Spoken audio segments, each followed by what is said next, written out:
Welcome to Chillin' 101. We hope this video helps. You'll begin by verifying prerequisites. iPhone 16 Pro on iOS 18 or later and carrier Esim support. Once done, open Settings and tap Cellular. This is where you add a plan.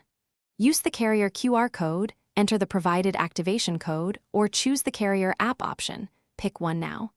Make sure Wi-Fi is on and battery is charged. These reduce errors. This step puts the device into provisioning mode, so the phone can download the Once you've selected Add eSIM, scan the carrier QR or type the activation code. Grant camera and network permissions if prompted. After the profile downloads, tap it to activate. Label each line so you can identify primary versus travel or work. Now set default voice and data. Choose which line makes calls and which line uses cellular data. Make sure iMessage, FaceTime, and hotspot options are allowed for the active line. This prevents service gaps when switching. Finish by restarting your iPhone so the network registers cleanly. This resolves many final provisioning quirks.